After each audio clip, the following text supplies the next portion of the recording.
Sie ist 90 Tonnen schwer und schiebt sich langsam vom Gelände der Alstom Group in Kassel. Es ist die erste von insgesamt 25 Lokomotiven, die die Firma Universal Transport als Teil der Gruber Logistics in den letzten 1,5 Jahren transportiert hat. Start des mächtigen Konvois, der von einem LKW gezogen und einem weiteren geschoben wird, ist jedes Mal in Kassel. Ziel auf deutschem Boden ist der Hafen von Hamburg und Etappenende des Transportes dann später am Bestimmungsort in New Jersey. Also rund 360 Kilometer Straße und ein 6000 Kilometer langer Seeweg. Schwertransporte wie dieser, noch dazu 25 Mal, sind eine echte Mammutaufgabe und stellen alle Beteiligten vor gewaltige Herausforderungen. Ja, natürlich war es spannend. Ja, nervös und Anspannung hat man auch immer bei solchen Transporten. Und wir sagen ja immer, der erste und der letzte Transport, das sind die gefährlichsten. Beim ersten Transport muss man auch das ein oder andere natürlich noch genau beachten. Dann kommt aber auch ein bisschen Routine. Und die Routine ist manchmal der größte Feind. Dass man oftmals sagt, bei der letzten Transportlokomotive, das kriegen wir schon hin, hat ja immer geklappt. Und dann könnte es mal schief gehen. Ist aber nicht.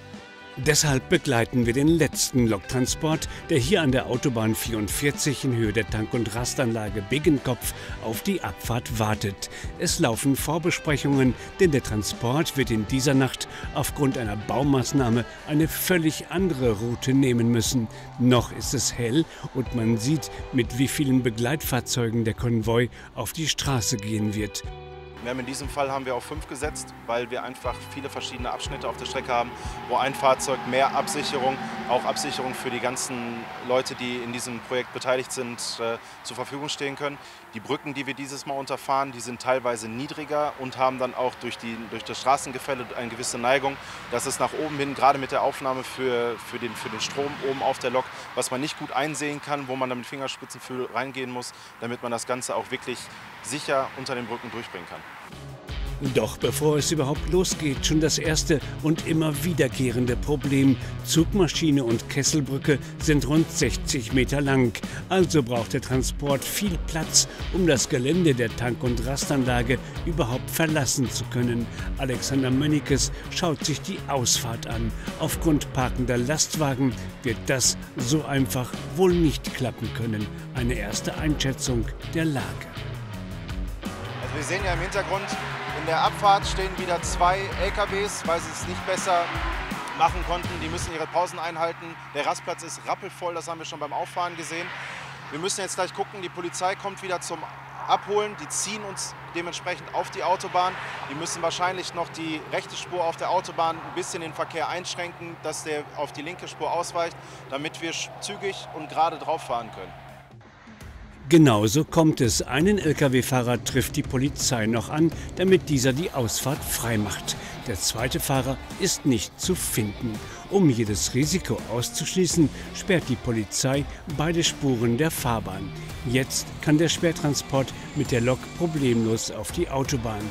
Doch es sind gerade mal 2 Kilometer, die der Konvoi dort unterwegs ist. Schon an der nächsten Autobahnabfahrt geht es auf die neue Route.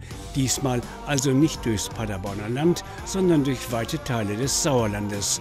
Aber schon das Einfädeln auf die nächste Bundesstraße zeigt, vor welchen Problemen die Helfer stehen. Denn mit derlei Abmessungen und Gewichten um die Ecken zu kommen, ist wirklich nicht einfach. Ja, hier ist wirklich eine enge Passage. Wir müssen hier gucken, hier wurden Schilder gelegt, es stecken immer noch Hülsen aus dem Boden raus.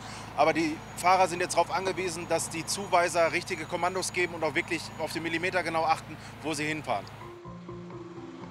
Brücken gehören zu den Haupthindernissen des Transportes. Der Konvoi steht, weil die millionenteure Fracht um Himmels Willen nicht beschädigt werden darf. Zollstöcke und Taschenlampen der Helfer erledigen den Rest. Wir müssen jetzt gucken, wir mussten gerade das Fahrwerk senken, damit wir die Höhe nicht überschreiten, dass oben die Stromaufnahme von der Lok nicht anditscht. Und deswegen alle nochmal ausgestiegen, alle nochmal mit dem Zollstock nachgemessen. Und jetzt geht es auch schon weiter, deswegen Rabotti. Geladen ist die Lok auf einer speziellen Kesselbrücke, die vorne und hinten jeweils 7 Achsen und insgesamt 112 Reifen hat. Sie wurde eigens für den Straßentransport der US-Loks hergestellt. Doch so sehr sich die Kesselbrücke auch bewährt hat, enge Ortsdurchfahrten wie hier in Marsberg machen es immer wieder erforderlich, dass die beiden Lkw ihre Rollen tauschen und der schiebende Lkw zur Zugmaschine wird. Die Kurve, die wir jetzt nehmen müssen, um auf der Bundesstraße weiterzufahren, ist leider zu eng, um sie von der direkten Fahrtstrecke zu nehmen. Deswegen haben wir die Zugmaschine jetzt auf die andere Seite des Zuges gekoppelt, damit wir über den Gegenverkehr einfahren können und einen weiteren Radius in der Kurve haben.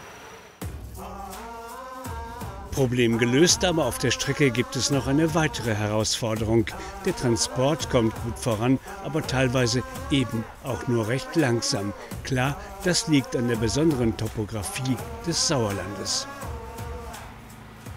Also jede Strecke hat ihre Eigenarten. In diesem Fall fahren wir hier mitten durchs Sauerland. Wir haben hier viel Steigung und auch viel Gefälle, je nachdem, wo wir gerade sind.